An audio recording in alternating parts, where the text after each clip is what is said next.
Hey everybody. Didn't realize we had started recording. My name is Aaron Rosari. I'm your instructor for this class. Sorry that I can't be there on the first day. My son Silas had a tonsillectomy, and I'm just kind of looking after him today as he recovers. Okay, so I take a minute to thank Tama Scott for being there with you.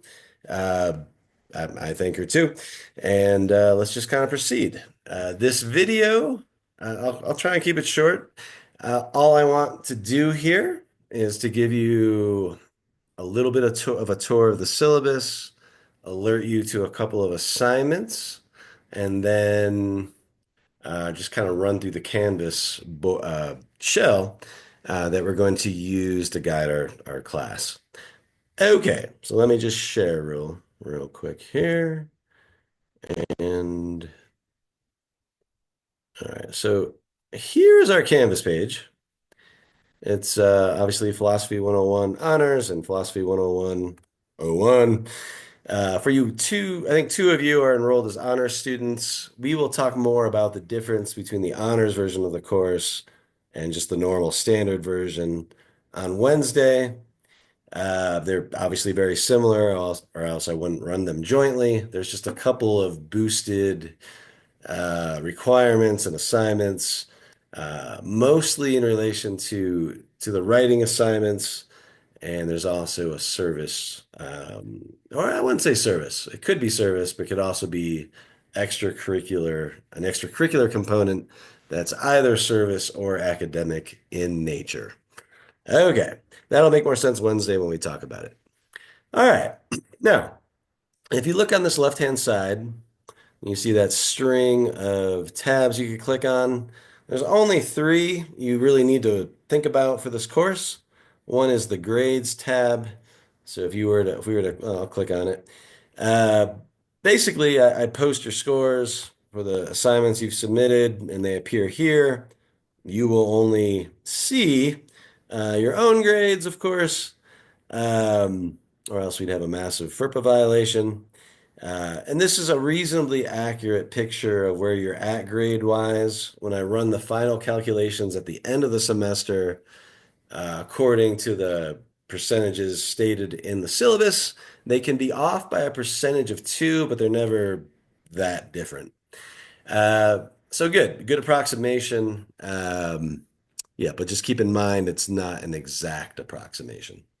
Okay, now let's return. If we go down to the modules, uh, here we are. Each week, I will set up a module in which I will distribute any new assignments for that week, often due the next week or a couple weeks later if it's a writing assignment. So yeah, so this is handy. I'm sure a lot of your professors do this. As you can see right now, you have two assignments posted. One of them, the one down here, let me move it up actually, is due just 2 days from now. It's due on Wednesday. All you have to do is read the lecture entitled The Nature and Value of Philosophy, and then complete this discussion board assignment. And just so you can see what you're up against, so you are sure to budget yourself some time between now and Wednesday.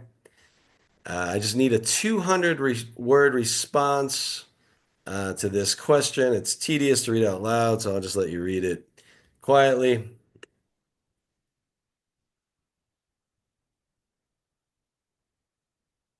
And again, this question will be actually kind of easy to answer after you've read the lecture I've posted. Okay, so that is due on Wednesday. As a rule, I don't really give discussion boards in my live classes, but since I'm out today, I did want you to have an opportunity to read about the nature of philosophy. That initial presentation is going to get cut a little bit short as far as class time goes. So I provided a lecture doing the work explaining that. Okay, now the second assignment that is due is reading question set number one.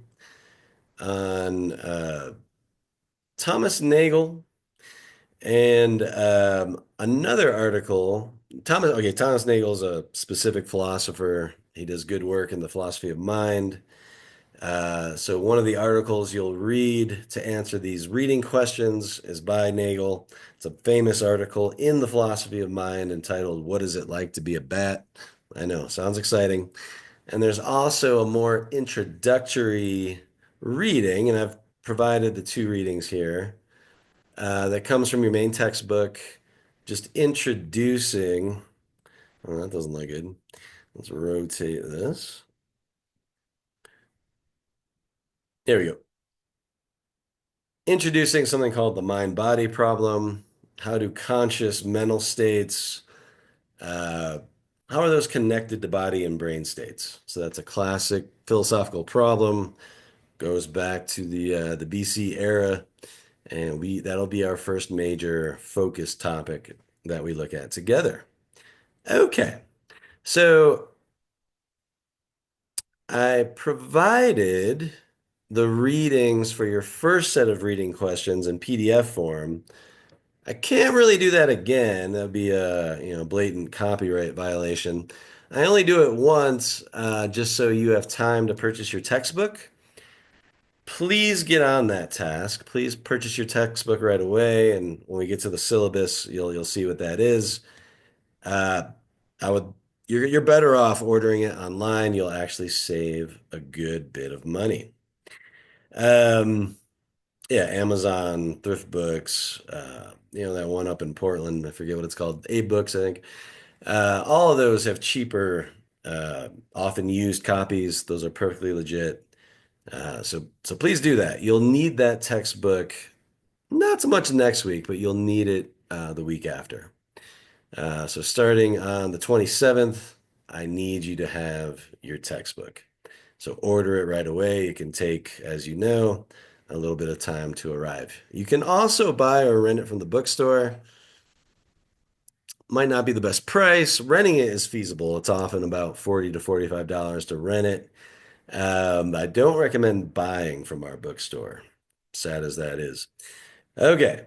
Um, all right, so I think that should be pretty clear. So just make a note to yourself, go on Canvas, go into the modules, and complete everything according to these due dates. And again, one of these, the discussion board, is due it's due on Wednesday the 15th. So make sure you're aware of that one. Okay. Now, the other thing I would like to do with you while I have you here is go through the syllabus. Event like much sooner than later. Yeah, there will be two syllabi posted here, one for the normal version of the course, one for the honors version. If you're in the honors version, go ahead and look at this one for now. Um, yeah, yours will actually be quite similar. And I'll get that posted, by the close of business, on Monday. Okay, so let's pop this open. Okay. So the top part, just kind of boilerplate, just stating the course, where it's held, room 504, the time. I guess I could have put in Lone Tree campus, but if you're seeing this, you kind of figured that out. Uh, Look up here. My office is in room 427. So once you enter the main building, if you look to the left, you'll see a reception desk, and then there's a couple sets of doors. You're allowed in there. You can walk through and find your instructors when you need to do that. That's open to you. Okay, so my office is back there, and there's people around to kind of direct you, so that shouldn't be a problem. So every Monday and Wednesday between 11:30 and 1:30, except for, today because I'm watching my son. Uh, or by appointment, I set those specific hours aside to meet with students. So Monday and Wednesday between 11:30 and 1:30, I will be in room 427. Uh, but I'm on campus 5 days a week, so it's actually easy to set up times with me to discuss any questions you have about the course. Uh, I'm your instructor, and I'm also, you could think of me as your tutor. Uh, if you get stuck on an assignment, you should reach out. I'm always happy to give a little extra by way of explanation and just kind of help you along. Okay. I'll let you read through this stuff on your own. Um, the best intro to the content of the course is that lecture I posted anyway. Uh, so this language is interesting, but unless I'm explaining some of these technical terms, it might not be as useful to you as just watching that video. Okay, let's go to your textbook. The Norton Introduction to Philosophy, the second edition. There is a first edition out there, so make sure you do get the second. They did actually substantially change the articles included from one edition to another. But the second edition's been out a while now, so if you go online, you could find it for a pretty good price, used, and used is always good. So I encourage you to, again, get on that right away. Okay, course policies, uh, classroom etiquette, standards of conduct, standards of conduct. This is all pretty straightforward. Just be respectful to one another. Um, yeah, just be respectful. That's it. Be polite. I'll be polite with you. You be polite with me. We'll all be polite with each other. In college courses, I've be honest with you, I've been teaching a long time. I could count the number of troubling interactions on one hand. So I'm sure you'll be pretty good at this. Um, Now, when we debate topics, this is the only rule. Avoid any deliberately dismissive or condescending comments. Oh, this, okay, I use this for my online classes as well. Um, so it says when participating in discussion boards, but it also applies to live classroom interactions. That's not to say, though, that you can't have a controversial view. You totally can. You just have to use tact in expressing it. I'm not the thought police. The whole point of the college experience is to enable you to explore ideas. This is maybe especially true in philosophy. So, as long as you're being respectful in your demeanor, and when you offer an argument, and it should be an argument in a classroom setting, again, the goal should be to further the discussion.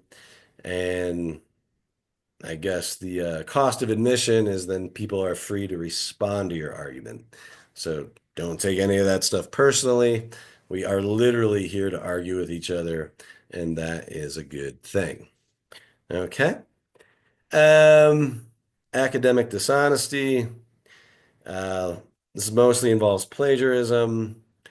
So if I catch you doing it once, yeah, I'll fail you for the assignment. If I catch you twice, I'll fail you for the course. And use of an artificial intelligence is plagiarism. That is identical to getting someone else to write an assignment for you. Now, I know what some of you are thinking. How could the professor possibly know if I'm using ChatGTP or some other AI?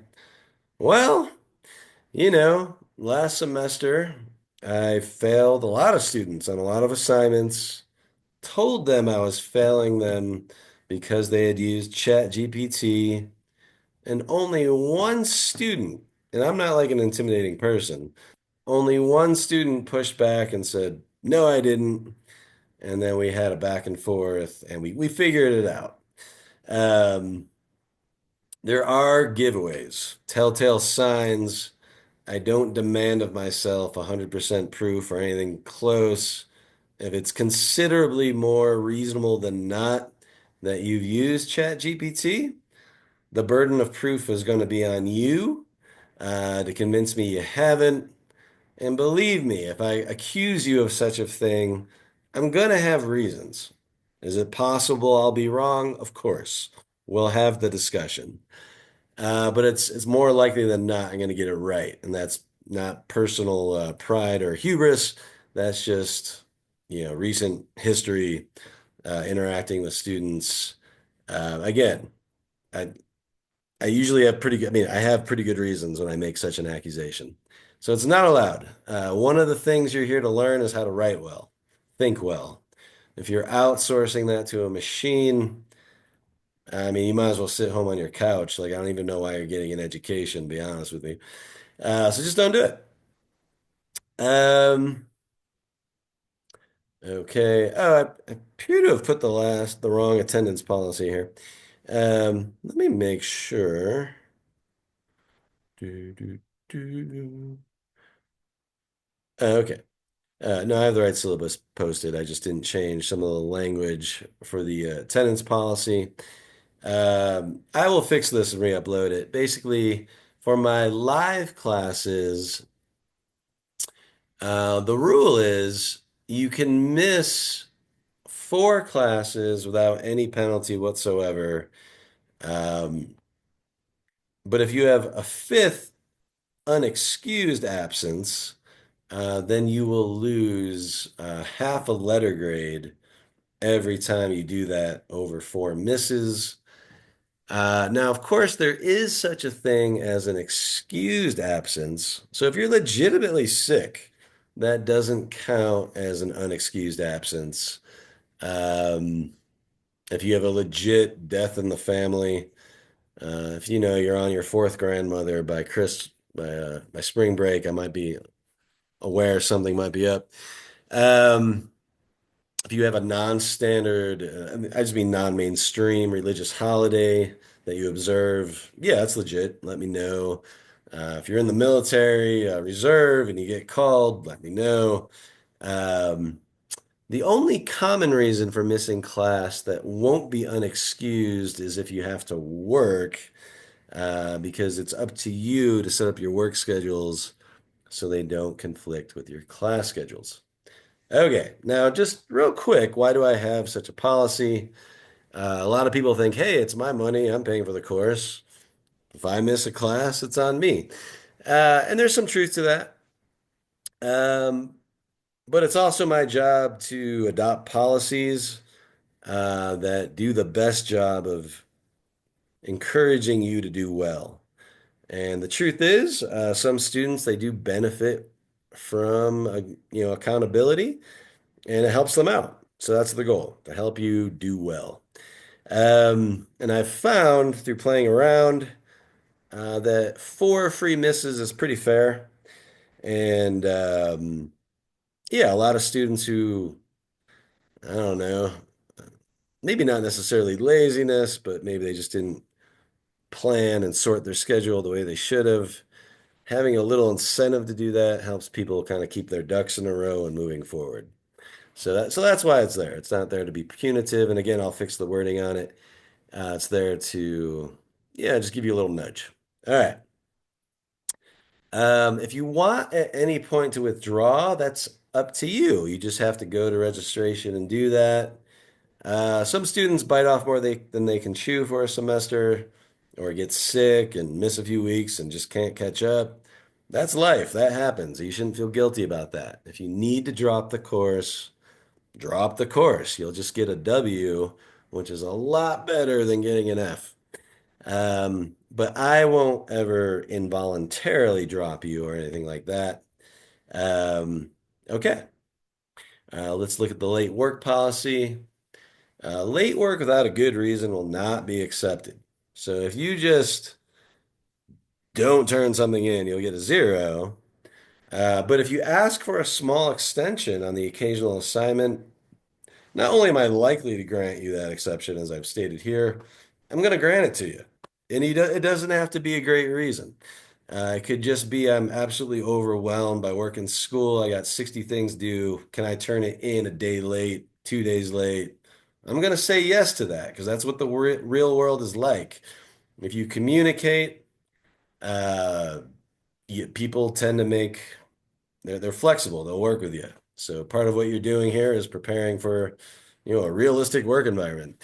Um, so if you occasionally need a small extension, I'm going to give you one. Okay. Okay. Um, Assessment. How will you be graded? Well, you'll have 9 or 10 sets of reading questions. Um, Combined, those will be 30% of your grade. And I will click open the first set just so in a minute, just so you can see what those are like. When you complete those reading questions, please use proper grammar. I'm reading a lot of these things, and more importantly, if you're not practicing good writing, you are literally practicing bad writing. I do not want you to practice bad writing. Um, you will always complete these questions before we discuss them in class, which means I'm pretty much grading them based on whether or not you got in there, read the reading, and gave it your best shot. If you get some things wrong, you're actually not going to lose credit for that on the reading questions, because again, we will not have gone over this stuff in class yet. The reading questions will form the basis of class discussion. The content of those questions will also be the basis of your essays, your exams, and your oral presentation, that's listed here. Uh, so do those well. And again, by well, I mean give it your best shot. Don't be sloppy, don't be hasty. Get in there and give it a solid try. Some of the articles we read are a little more technical. So it's always legitimate on these questions. If you just don't have a clue how to answer it, what you're allowed to do is to tell me what terms or concepts you're having trouble grasping. Um, and that way, you're still getting value out of the assignment because you're going to come to class prepared with questions. Okay, so these reading questions will always be due before the first day of class on which we start to talk about that material. And again, the content of those questions, the answers to those questions, they guide but don't strictly determine our class time together. Okay, now, because we're going to be spending class time interacting with the same questions as those reading questions, as a rule, I don't give individualized feedback on those questions. But if you want me to, in your case, you just want to make sure you're tracking the material, I'm happy to do that. Just email me or approach me and say, "Hey, I want feedback on this set," or "I want feedback on all my sets," and then I'm happy to do that for you. Okay. Essays are a little bit more critically graded, a lot more. They're two draft assignments, 15% of your grade apiece, two different essays, two drafts apiece. Yeah. So for each of those, you'll write me a first draft. You'll get more feedback than you would like, often. Um, but that's an opportunity to improve the paper. And if you're completely stuck, please come to office hours. No need to be horribly anxious. I realize philosophy is kind of a new topic for some of you, a new way of thinking about the world. So I'm here to help. Okay. And then at the exams, also, same idea, one midterm, one final. The final is not cumulative. It'll just cover the second half of the semester. And combined, those are worth 30% of your grade as well. And at the end of the semester, you will do an oral presentation, and that'll be 10% of your grade. All right. If you look at the grading scale, the only thing of note here is there's no plus minus grading. So these are strict cutoffs. Um, yeah, so just be aware of that. Um, Okie doke. I will leave it to you to meander through this detailed course schedule. All I want you to see here is that each week has been mapped out. I have some to be determined things toward the end of the semester. I'll even let you vote on at least one topic we cover, whatever sounds the most interesting to the most people. Uh, but yeah, most weeks you're just dealing with a set of reading questions as far as homework goes. and sometimes you have essays, things like that. And by scrolling through this, you'll get a sense of some of the questions that we'll be discussing. Um, and Wednesday, we will go over basic philosophical methodology. Again, you have that lecture on the nature and value of philosophy that'll say a lot more about the specific content of philosophical questions. Um, so yeah, and okay, so that's good. Okay, we're almost done here as far as this video is concerned. Let me just revisit the module. Told you I would pop open our set of reading questions. Okay, again, most of these all of them basically correspond to your textbook with rare exception. So buy the textbook. And here's the reading questions. I just want you to see what you're up against so you can budget time to do the first set well by next Wednesday. Why Wednesday? Or a week from Wednesday, because next Monday is Martin Luther King Jr. Day. So we will be out of class. And let me just download this. Yeah, this is tedious. Here we go.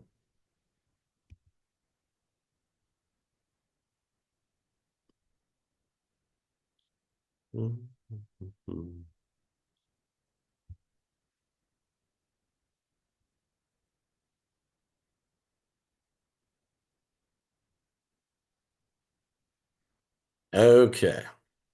So the first reading you'll read is entitled What is Consciousness? That's part of the PDF. And as you can see, you have four multi-part reading questions that correspond to that reading.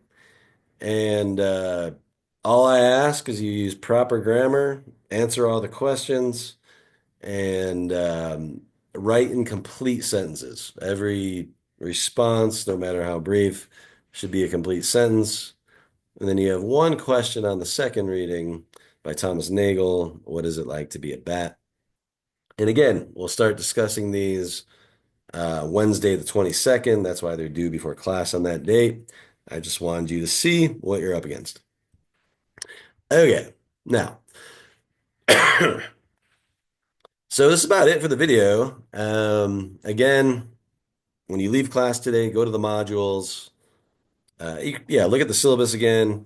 But go to the modules. Your first assignment is a lecture you need to read, and then the follow-up discussion board due on Wednesday, and then that set of reading questions for a week from Wednesday. All right. So again, I wish I was there to see you today. Sorry to miss the first day of class. Um, I'm pretty conscientious about coming and teaching classes, so I don't anticipate, but you never know in life, missing other classes. But yeah, um, see you soon, and thanks for listening.